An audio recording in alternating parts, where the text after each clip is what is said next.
ഇത് ഏതു സമയത്തും ഏതു സ്ഥലത്തും സംഭവിക്കാം. സർക്കാരിൽ ടാക്സ് അടച്ച് മുദ്രപത്രത്തിൽ കൃത്യമായി എഴുതി പിന്നീട് കരമടച്ച് അങ്ങനെ സർവ അധികാരവും ഈ സ്ഥലത്തിനു മുകളിൽ താങ്കൾക്കാണ്, താങ്കളുടെ കുടുംബത്തിനാണ് എന്ന് സർക്കാർ ഉറപ്പ് നൽകുന്നതാണ് ഈ റവന്യൂ രേഖകൾ എന്ന് ഓർക്കണം. ശരീഅത്തിലോ എല്ലാവരുടെ മേൽ അടിച്ചേൽപ്പിക്കുന്ന ഇന്നത്തെ ഈ പ്രവണത, ഇതാണ് ഇപ്പോഴത്തെ പ്രശ്നം. വഖഫ് നന്നായി മുന്നോട്ട് പോട്ടെ, വഖഫ് ബോർഡും നന്നായി മുന്നോട്ട് പോട്ടെ, ഒപ്പം ഇന്ത്യൻ ഭരണഘടനയ്ക്ക് ഒരു ക്ഷീണവുമില്ലാതെ മുന്നോട്ട് പോകട്ടെ.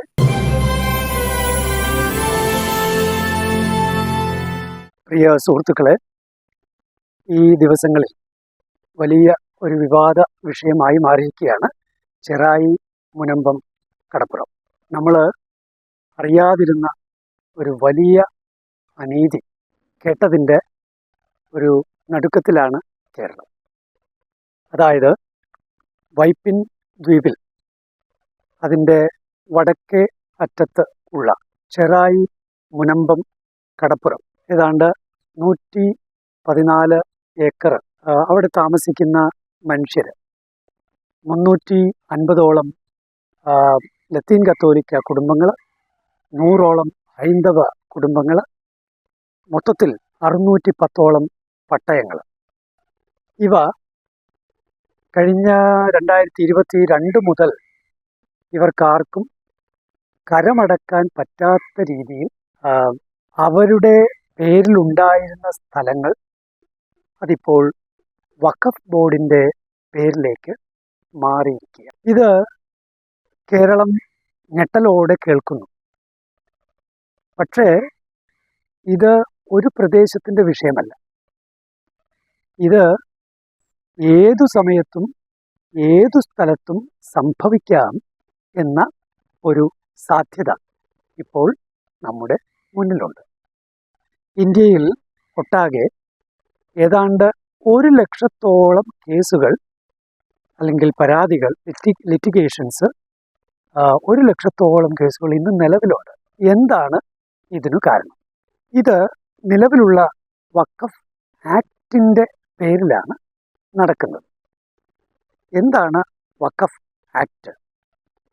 അതായത് മുസ്ലിം മത ആചാരമനുസരിച്ച് ആർക്കെങ്കിലും തങ്ങളുടെ മതത്തിൽപ്പെട്ടവർക്ക് അവരുടേതായ കാര്യങ്ങൾക്കായി, അത് വിശ്വാസപരമായ കാര്യങ്ങൾക്കോ ജീവകാരുണ്യപരമായ കാര്യങ്ങൾക്കോ തങ്ങളുടെ സ്ഥലം വിട്ടുകൊടുക്കാം, അത് അവരുടെ ദൈവസങ്കല്പത്തിന് നൽകുന്നു എന്നാണ് പറയുന്നത്. അതിനെയാണ് വഖഫ് എന്ന് പറയുന്നത്. അപ്പോൾ അങ്ങനെ നൽകിക്കഴിഞ്ഞാൽ, ഒരിക്കൽ അങ്ങനെ ഓഫർ ചെയ്തു കഴിഞ്ഞാൽ പിന്നെ അത് തിരികെ എടുക്കാൻ പാടില്ല. അത് എന്നേക്കുമായിട്ട് അങ്ങനെയാണ്. എന്ന് മാത്രമല്ല, അത് മറ്റു കാര്യങ്ങൾക്കായി ഉപയോഗിക്കാനും പാടില്ല. ഇതാണ് വഖഫ് ചെയ്യുക എന്ന് പറഞ്ഞാൽ, ഇസ്ലാം മതവിശ്വാസമനുസരിച്ച് വഖഫ് ചെയ്യുക എന്ന് പറഞ്ഞാൽ അർത്ഥം. അപ്പോൾ ചെറായി മുനമ്പം പരിസരത്തെ ഏതാണ്ട് 440ഓളം ഏക്കറുകൾ വഖഫായി കോഴിക്കോടത്തെ ഫാറൂഖ് കോളേജിന് നൽകുന്നു എന്ന് പറഞ്ഞ് സിദ്ദിഖ് സേഠു എന്നയാൾ 1950 ഒരു ഡീഡ് എഴുതി വച്ചിട്ടുണ്ട്. ആ ഒരു അവകാശവാദത്തോടു കൂടിയാണ് വഖഫ് ബോർഡ് ഈ പ്രദേശങ്ങളിൽ ഉള്ള ആളുകളുടെ എല്ലാം ആ അധികാരാവകാശങ്ങൾ, അവരുടെ സ്വത്തിനും സ്ഥലത്തിനും പ്രോപ്പർട്ടിക്കും ഒക്കെയുള്ള അധികാരങ്ങളെ, അവകാശങ്ങളെ നിഷേധിച്ച് താലൂക്കിലും വില്ലേജ് ഓഫീസിലും ഒക്കെ തങ്ങളുടേതാണ് അല്ലെങ്കിൽ വഖഫ് ബോർഡിൻ്റേതാണ് എന്ന് അത് മാറ്റിയിരിക്കുക, അല്ലെങ്കിൽ വഖഫാണ് ഇതെല്ലാം എന്ന് പറഞ്ഞ് മാറ്റിയിരിക്കുന്നത്. ഇതാണ് അവിടുത്തെ വിഷയം. ഇതിൽ എന്താണ് ചെയ്യാനാവുക? നമുക്കെല്ലാവർക്കും ഞെട്ടലുണ്ടാക്കുന്ന ഒരു വസ്തുതയാണ്, നാളെ ഇത് എൻ്റെ വീട്ടിലും വരുമോ? 50 വർഷം മുമ്പോ 100 വർഷം മുമ്പോ 200 വർഷം മുമ്പോ? കാരണം ലോ ഓഫ് ലിമിറ്റേഷൻ എടുത്തു കളഞ്ഞിരിക്കുകയാണ്. എത്ര വർഷം മുമ്പുള്ള കാര്യവും വെച്ചിട്ട് ആർക്ക് വേണമെങ്കിലും പറയാം, ഡോക്യുമെൻ്റ് ഒന്നും വേണമെന്നില്ല. അപ്പോൾ അത്തരത്തിലുള്ള ക്ലെയിം ഇനി എവിടെയും എപ്പോഴും വരുമോ? അതുകൊണ്ട് തന്നെ ചെറായി മുനമ്പം വിഷയം അവിടുത്തെ ജനത്തിൻ്റെ ഒരു വിഷയം എന്നതിനപ്പുറത്ത് എല്ലാവരുടെയും വിഷയം. അതെല്ലാവരുടെയും എന്ന് പറഞ്ഞാൽ ആരുടെയൊക്കെ? അത് മുസ്ലിമുകളായ മനുഷ്യരുടെയും ഹൈന്ദവരായ മനുഷ്യരുടെയും ക്രൈസ്തവരായ മനുഷ്യരുടെയും ഇനി ഒരു മതവിശ്വാസവും ഇല്ലാത്തവരുടെയും പ്രശ്നമായിട്ട് തന്നെ വരുന്നുണ്ട്. ഇന്ത്യയിൽ പോർട്ടലിലൂടെ ലഭിച്ചിരിക്കുന്ന പരാതികൾ ഏതാണ്ട് 50,000-ഓളം വരുമത്രേ. അതിൽ 10,000 പരാതികളും മുസ്ലിം സമുദായത്തിൽപ്പെട്ടവരുടേതാണ്. അപ്പോൾ ഈ വഖഫ് വിഷയം ഇത് ക്രിസ്ത്യാനികളുടെയോ ഹിന്ദുക്കളുടെയോ വിഷയം എന്ന രീതിയിൽ ചുരുക്കുന്നത് അത് തെറ്റായ ഒരു കാര്യമാണ്. ശരി, ഈ പ്രശ്നത്തിൽ നമുക്ക് എന്താണ് ഒരു പരിഹാരമായി കാണാൻ കഴിയുന്നത്? ഞാൻ 3 സാധ്യതകൾ പറയുകയാണ്. ഇപ്പോൾ നിലവിലുള്ള കാര്യങ്ങളെ പഠിച്ചുകൊണ്ട് ഞാൻ 3 സാധ്യതകളാണ് പറയുന്നത്. 1, ഇപ്പോൾ പ്രതിപക്ഷ നേതാവ് ശ്രീ VD സതീശൻ പബ്ലിക്കായി കഴിഞ്ഞ ഒക്ടോബർ 3-ാം തീയതി ചെറായി മുനമ്പം പരിസരത്തെ ജനത്തിന് ഐക്യദാർഢ്യം പ്രഖ്യാപിച്ചുകൊണ്ട് അദ്ദേഹം പറഞ്ഞ ഒരു കാര്യമുണ്ട്. അതായത് ചെറായി മുനമ്പം പരിസരം ആ പ്രോപ്പർട്ടി വഖഫ് അല്ല. അദ്ദേഹം എന്തുകൊണ്ടാണ് അങ്ങനെ പറയുന്നത്? മുസ്ലിം ലീഗ് നേതാക്കളെല്ലാം അദ്ദേഹത്തിന് ഉറപ്പ് നൽകിയിട്ടുണ്ട് അത് വഖഫ് അല്ല. മുസ്ലിം ലീഗ് നേതാക്കൾക്ക് എവിടെ നിന്നാണ് അത് കിട്ടിയത്? ആ ആശയം കിട്ടിയത് അത് മുസ്ലിം മതപണ്ഡിതരിൽ നിന്ന് തന്നെയാണത്രേ. അത് വഖഫ് അല്ല. എന്തുകൊണ്ടാണ് അത് വഖഫ് അല്ല എന്ന് പറയുന്നത്? വഖഫ് ഡീഡ് ഞാൻ കണ്ടതാണ്. വഖഫ് ഡീഡിൽ ആദ്യം എഴുതി വച്ചിരിക്കുന്നു വഖഫ് ആധാരം. പിന്നെ കുറച്ചുകൂടി കഴിയുമ്പോൾ എഴുതി വച്ചിരിക്കുന്നു വഖഫായി ഇത് നൽകുന്നു. അപ്പോൾ വഖഫ് എന്ന് ഒറ്റയടിക്ക് തോന്നാൻ ഈ 2 പരാമർശങ്ങളിലൂടെ ഇടയാകും. എന്നാൽ തുടർന്ന് വായിക്കുകയാണെങ്കിൽ കാണാൻ കഴിയും സിദ്ദിഖ് സേട്ടു ഫാറൂഖ് കോളേജിന് എഴുതി കൊടുത്തിരിക്കുന്നത് ക്രയവിക്രയത്തിനുള്ള സർവ്വസ്വാതന്ത്ര്യത്തോടും കൂടിയാണ്. അപ്പോൾ ക്രയവിക്രയ സർവ്വസ്വാതന്ത്ര്യത്തോടുകൂടി ഫാറൂഖ് കോളേജിന് കൊടുക്കുക എന്ന് വെച്ചാൽ അപ്പോൾ പിന്നെ അതെങ്ങനെ വഖഫാകും? വഖഫ് എന്നുള്ള വാക്കിൻ്റെ അർത്ഥം തന്നെ തടസ്സപ്പെട്ടത്, പിടിച്ചു വെക്കപ്പെട്ടത്, അതായത് വേറെ രീതിയിൽ പോകാൻ പാടില്ലാത്ത എന്നുള്ളതാണ്. അപ്പോൾ ആ അർത്ഥത്തിൽ വഖഫ് അല്ല എന്നുള്ള വാദം വളരെ ശരിയാണ്. ഇനി രണ്ടാമതൊരു കാര്യം കൂടി ഈ ഡീഡിൽ, വഖഫ് ഡീഡ് എന്ന് വിളിക്കപ്പെടുന്ന ഇതിൽ കാണുന്നുണ്ട്. എന്താ പറയുന്നത്? ഫാറൂഖ് കോളേജ് ഇല്ലാതാവുകയോ, ഈ തന്നിരിക്കുന്ന ലക്ഷ്യം എന്താണ്? മുസ്ലിം സമുദായത്തിൽപ്പെട്ട വിദ്യാർത്ഥികളുടെ വിദ്യാഭ്യാസ അഭ്യുന്നതി, അതാണ് ലക്ഷ്യം. ആ ലക്ഷ്യം നിറവേറ്റാതിരിക്കുകയോ ചെയ്താൽ അദ്ദേഹം ഡീഡിൽ എഴുതി വച്ചിരിക്കുകയാണ് അത് എൻ്റെ പിൻഗാമികളിലേക്ക്, എന്നിലേക്കും എൻ്റെ പിൻഗാമികളിലേക്കും അത് തിരികെ എത്തണം. അങ്ങനെ പറഞ്ഞാൽ കണ്ടീഷൻ വെച്ചുകൊണ്ടുള്ളൊരു വഖഫ് ഇല്ല. കാരണം വഖഫ് എന്ന് വെച്ചാൽ ഒരിക്കൽ അവരുടെ ദേവസങ്കല്പത്തിന് കൊടുത്തു, തീർന്നു, എന്നേക്കുമായി കൊടുത്തു. വൺസ് വഖഫ് ഓൾവേസ് വഖഫ്, അതാണ് ശരിയത്തെ നിയമം. വൺസ് വഖഫ് ഓൾവേസ് വഖഫ്. അതുകൊണ്ട് ഇത് വഖഫ് അല്ല എന്ന ആ വാദം വളരെ ശക്തിയുള്ളൊരു വാദമാണ്. അപ്പോൾ പിന്നെ എന്താണ് അവിടെ ചെയ്യാൻ പറ്റുന്നത്? അവിടെ വഖഫ് ബോർഡ് ഈ വാദം അംഗീകരിക്കുകയും അതിൻ്റെ തുടർച്ചയായ നടപടിയിലേക്ക് പ്രവേശിക്കുകയും തങ്ങളുടെ ക്ലെയിം പിൻവലിക്കുകയും വില്ലേജ് താലൂക്ക് ഓഫീസുകളിൽ ഈ സ്ഥലത്തിനു മേലുള്ള അവകാശം പിൻവലിക്കുകയും റവന്യൂ രേഖകളിൽ നിന്നെല്ലാം ആ അവകാശവാദം നീക്കുകയും ചെയ്താൽ ഇതിൻ്റെ സൊല്യൂഷൻ വളരെ പെട്ടെന്ന് നടക്കും. ഇവിടെ പ്രത്യേക താല്പര്യം ഇതിനെടുക്കേണ്ടത് ഇന്നത്തെ കേരള സർക്കാരാണ്. അവിടെ മുഖ്യമന്ത്രി ഇക്കാര്യത്തിൽ പ്രത്യേക താല്പര്യം എടുക്കണം. അതുപോലെ തന്നെ വഖഫ് വകുപ്പ് മന്ത്രി അദ്ദേഹം അതിന് പ്രത്യേക താല്പര്യം എടുക്കണം. ഇതാണ് ഒന്നാമത്തെ സാധ്യത. എത്രയും വേഗം അത് നടന്നാൽ വലിയൊരു അനീതിക്ക് കഴിഞ്ഞ 2-3 വർഷമായിട്ട് ഇരയായിട്ടുള്ള ഒരു ജനത്തിന് എത്രയും വേഗം നീതി കിട്ടും. അല്ലെങ്കിൽ അനീതി അവരുടെ മേൽ, സർക്കാരും കൂടി അവരുടെ മേൽ അനീതി അടിച്ചേൽപ്പിക്കുന്ന ഒരവസ്ഥ ആയിരിക്കും ഉണ്ടാവുക. ഇനി രണ്ടാമതൊരു സാധ്യതയുണ്ട്. എന്താണ് ആ സാധ്യത? സത്യത്തിൽ ഇപ്പോൾ വഖഫ് ബോർഡ് ഈ ഒരു അവകാശവാദം ഉന്നയിച്ചിട്ട് വഖഫ് ആണ് എന്ന് പറഞ്ഞ് ഇതിൻ്റെ അധികാരം അല്ലെങ്കിൽ ടൈറ്റില് പിടിച്ചെടുത്തിരിക്കുന്നത് സത്യത്തിൽ ഒരു ഹൈക്കോടതി വിധിയെ മറികടന്നുള്ള ഏർപ്പാടാണ്, അഥവാ ഒരു കോടതി അലക്ഷ്യമാണ്. 1975 സെപ്റ്റംബർ 30 കേരള ഹൈക്കോടതി പുറപ്പെടുവിച്ച ഒരു വിധി പ്രസ്താവത്തിന് നേരെ എതിരായി വിരുദ്ധമായി പോയിരിക്കുകയാണ് വഖഫ് ബോർഡിൻ്റെ ഈ അധിനിവേശം. അതായത് ചെറായി മുനമ്പത്തെ നാട്ടുകാരും ഫാറൂഖ് കോളേജും തമ്മിൽ 1960കളിലും 70കളിലും ഒത്തിരി കേസുകൾ നടന്നിട്ടുണ്ട്. ആ കേസുകളിൽ ചെറായി കോടതിയിൽ നിന്ന് ഫാറൂഖ് കോളേജിന് അനുകൂലമായ വിധി ലഭിച്ചിട്ടുണ്ട്. ഇനി വീണ്ടും ഒരു കേസ് ഹൈക്കോടതിയിലെത്തിയതാണ്. ആ ഹൈക്കോടതിയിലെത്തിയ കേസിന് കൃത്യമായ ഒരു മറുപടി ഹൈക്കോടതി അന്ന് വിധി പ്രസ്താവിക്കുകയുണ്ടായി. അതായത് ഈ ചെറായി മുനമ്പം പ്രദേശത്തെ ഈ 114 ഏക്കർ അത് രജിസ്റ്റേർഡ് ഗിഫ്റ്റ് ഡീഡ് ആണ് എന്നതാണ് ആ വിധിന്യായം. അപ്പോൾ 1950 സിദ്ദിഖ് സേട്ടു നൽകിയ ആ ഡോക്യുമെന്റിന്റെ എല്ലാം അടിസ്ഥാനത്തിൽ കൂടിയാണത് പറഞ്ഞതെന്ന് ഓർക്കണം. ഫാറൂഖ് കോളേജിന് സ്വന്തമായുള്ള അത് ഗിഫ്റ്റായി ലഭിച്ച ഫാറൂഖ് കോളേജിന് ലഭിച്ച, വേറെ ആർക്കും ലഭിച്ചതല്ല, ഫാറൂഖ് കോളേജിന് ഗിഫ്റ്റായി ലഭിച്ച രജിസ്റ്റേർഡ് ഗിഫ്റ്റ് ഡീഡ് അവിടെ ഉണ്ട്.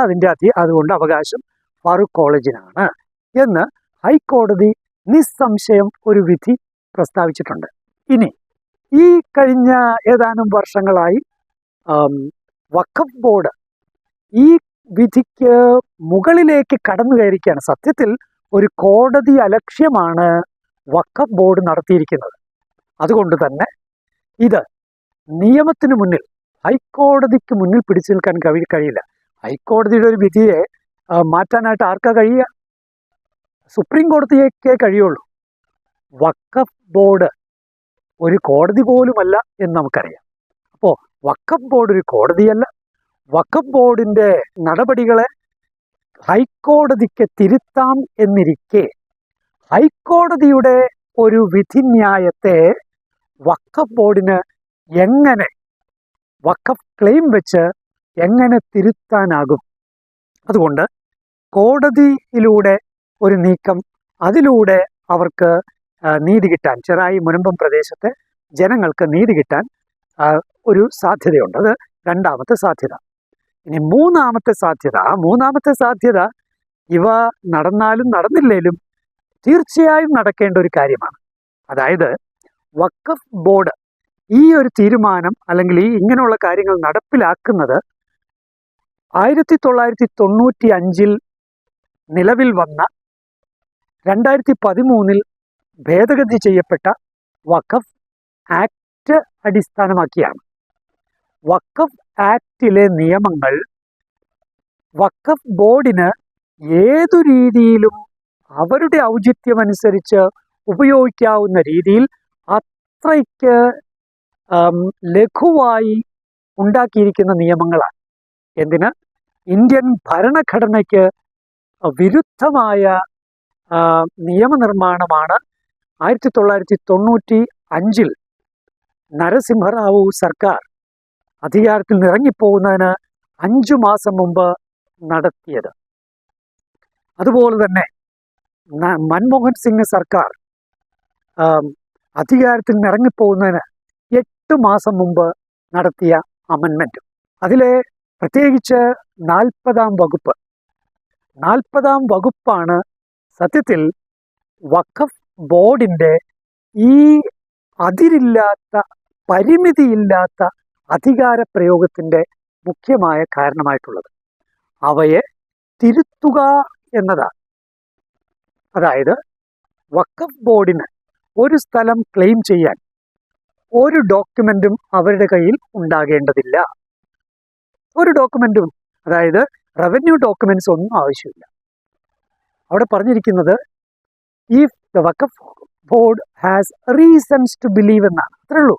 റീസൺസ് ടു ബിലീവ്, വിശ്വസിക്കാൻ കാരണമുണ്ടെങ്കിൽ. എന്തൊക്കെയായിരിക്കാം വിശ്വസിക്കാൻ കാരണം?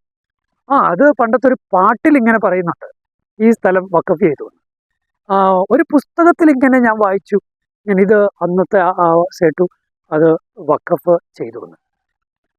ഇനി അല്ലെങ്കിൽ എൻ്റെ അപ്പൂപ്പൻ്റെ അപ്പൂപ്പൻ പറഞ്ഞു കേട്ടിട്ടുണ്ട്. കണ്ടോ, റീസൺസ് ടു ബിലീവ്. ഇങ്ങനെയാണോ ഒരു നിയമം നിർമ്മിക്കേണ്ടത്? അങ്ങനെ ഉള്ള വിഷയമുണ്ട്.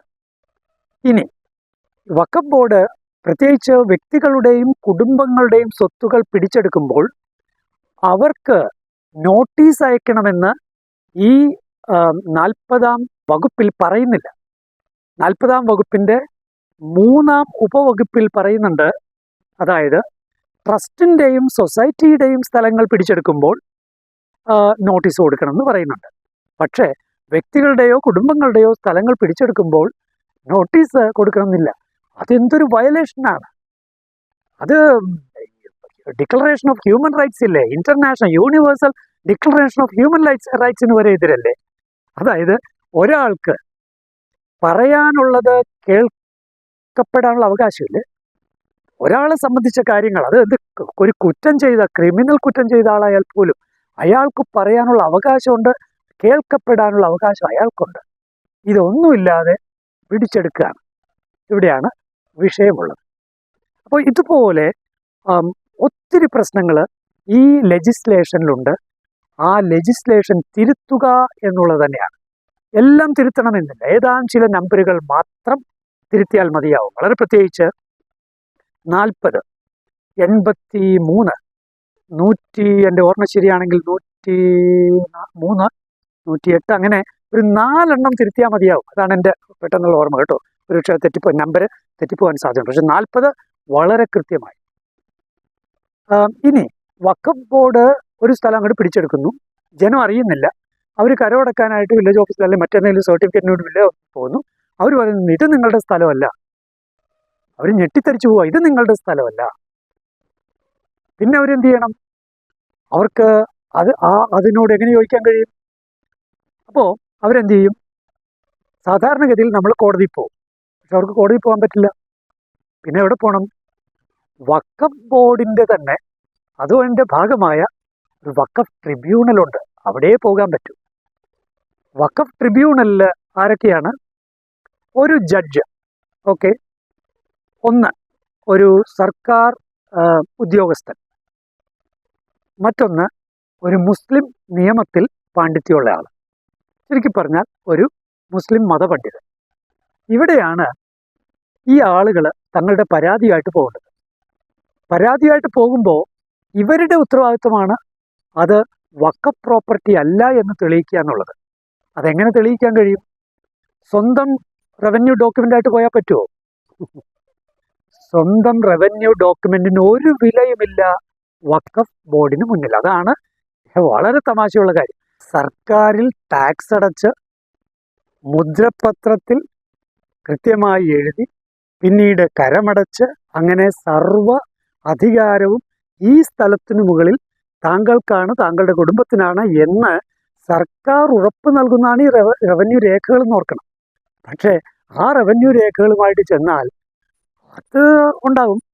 പക്ഷേ വിഷയം അതല്ല, ഇത് വഖഫ് പ്രോപ്പർട്ടിയാണ്. അതിനുമേൽ ഇപ്പറഞ്ഞ അവകാശവാദങ്ങളൊന്നും വിലപ്പോവുകയില്ല. പിന്നെ എങ്ങനെയാണ് അവർ തെളിയിക്കേണ്ടത്? വഖഫ് ആണെന്ന്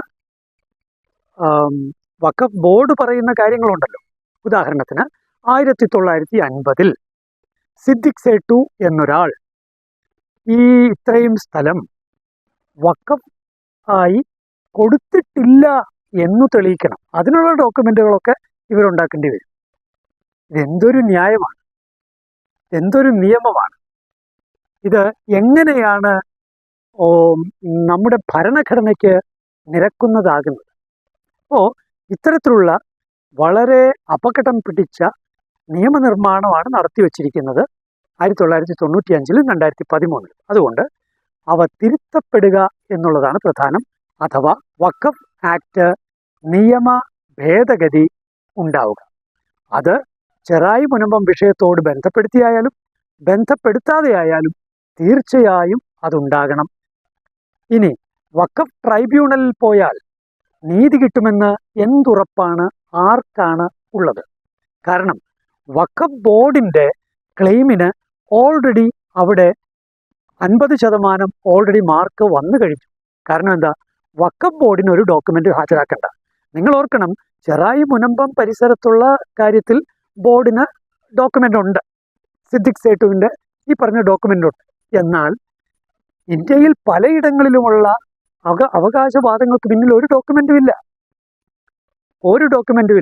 രസകരമായ കാര്യം, നമ്മുടെ താജ്മഹൽ ഉണ്ടല്ലോ, താജ്മഹലിന് മേൽ വഖഫ് അവകാശവാദം ഉന്നയിച്ചു. താജ്മഹലിന് മേൽ വഖഫ് അവകാശവാദം വന്നപ്പോൾ, ഇത് ഞാൻ പറയുന്നത് 2018 കേസ് വിധിയാണ്, സുപ്രീം കോടതി വിധിയാണ്. അന്ന് ദീപക് മിശ്രയായിരുന്നു വിധി പറഞ്ഞതെന്നാണ് എൻ്റെ ഓർമ്മ. അദ്ദേഹം പറഞ്ഞ വിധി രസകരമാണ്. അതായത് വഖഫ് ബോർഡിനോട് അദ്ദേഹം പറഞ്ഞു, ഷാജഹാൻ തന്ന ഡീഡ് ഒന്ന് കാണിക്കാൻ പറഞ്ഞു. ഷാജഹാൻ്റെ ഡീഡ് കാണിക്കാൻ പറഞ്ഞു. എന്ന് മാത്രമല്ല, ഇന്ത്യൻ 1904 ഉണ്ടായിട്ടുള്ള ഈ ഏൻഷ്യൻ്റ് മോണുമെൻറ്റ്സ് പ്രൊട്ടക്ഷൻ, ആർക്കിയോളജിക്കൽ പ്ലേസസിൻ്റെയൊക്കെ പ്രൊട്ടക്ഷൻ, അത് സർക്കാരിന് വേണ്ടിയുള്ള ആ ഒരു നിയമം, അതിൻ്റെ പിൻബലമുള്ള സ്ഥലങ്ങളൊന്നും വഖഫിന് ക്ലെയിം ചെയ്യാൻ അവകാശമില്ല എന്നുകൂടി അന്ന് സുപ്രീം കോടതി സ്ഥാപിച്ചു വെച്ചു. അപ്പോൾ ഒരു ഡോക്യുമെൻറ്റും വേണ്ട, റീസൺസ് ടു ബിലീവ് എന്ന് മതി. അതായത് തോന്നിയാൽ എന്ന് പറഞ്ഞാൽ കുഴപ്പമൊന്നുമില്ല, റീസൺസ് ടു ബിലീവ്. അതുകൊണ്ട് ഇനി അത് മാത്രമല്ല, 12 വർഷമാണ് സാധാരണഗതിയിൽ ഒരു ലോ ഓഫ് ലിമിറ്റേഷൻ. അതായത് ഒരു കാര്യം, ഉദാഹരണത്തിന് നിങ്ങളുടെ സ്ഥലം ഒരു 50 സെൻറ് ഉണ്ട്, അല്ലെങ്കിൽ 1 ഏക്കർ അല്ലെങ്കിൽ 10 ഏക്കർ നിങ്ങൾക്ക് ഉണ്ടെന്ന് വിചാരിക്കുക. അപ്പോൾ ആ 10 ഏക്കർ സ്ഥലത്തിൽ 2 പേര് താമസിക്കുന്നു എന്ന് വിചാരിക്കുക. നിങ്ങൾക്ക് നിങ്ങളുടെ സ്ഥലമാണ്, അവര് കടന്നുകയറ്റക്കാരാണ് എന്ന് പറയണമെങ്കിൽ 12 വർഷത്തിനുള്ളിൽ നിങ്ങളത് പറഞ്ഞിരിക്കണം. അതാണ് ഇന്ത്യയിലെ നിയമം. അപ്പോൾ 12 വർഷത്തിനുള്ളിൽ പറഞ്ഞാലേ അവരെ പുറത്താക്കാനോ അല്ലെങ്കിൽ കാര്യങ്ങൾ അതേസമയം 12 വർഷം കഴിഞ്ഞാൽ സാധിക്കില്ല. അപ്പം ഇങ്ങനെയുള്ള നിയമം, അതിനാണ് ലോ ഓഫ് ലിമിറ്റേഷൻ എന്ന് പറയുന്നത്.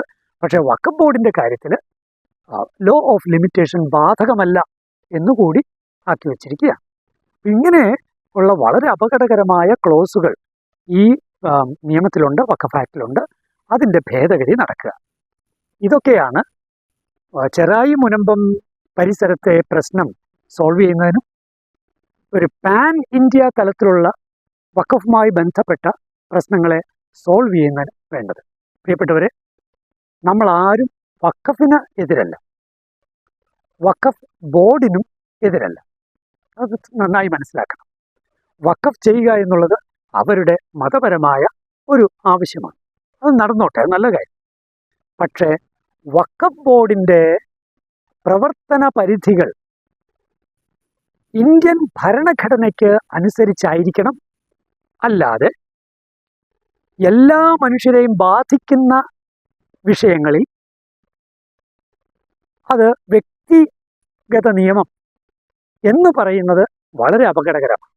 അതായത് ശരീഅത്തിലോ എല്ലാവരുടെ മേൽ അടിച്ചേൽപ്പിക്കുന്ന ഇന്നത്തെ ഈ പ്രവണത, ഇതാണ് ഇപ്പോഴത്തെ പ്രശ്നം. ഇന്നത്തെ ഈ പ്രവണത അത് അനാശാസ്യമാണ്, അത് തിരുത്തപ്പെടേണ്ടതാണ്. വഖഫ് നന്നായി മുന്നോട്ട് പോട്ടെ, വഖഫ് ബോർഡും നന്നായി മുന്നോട്ട് പോട്ടെ. ഒപ്പം ഇന്ത്യൻ ഭരണഘടനയ്ക്ക് ഒരു ക്ഷീണവുമില്ലാതെ മുന്നോട്ട് പോകട്ടെ.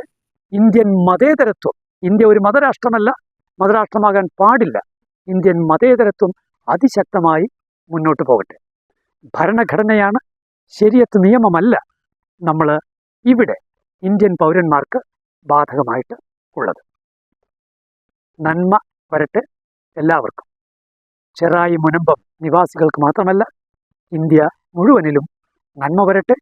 അതിന് വിരുദ്ധമായ സമാധാനം തകർക്കുന്ന വിധത്തിലുള്ള അവകാശവാദങ്ങളെല്ലാം തകർന്ന് അടിഞ്ഞ് പോകട്ടെ. നന്ദി, നമസ്കാരം.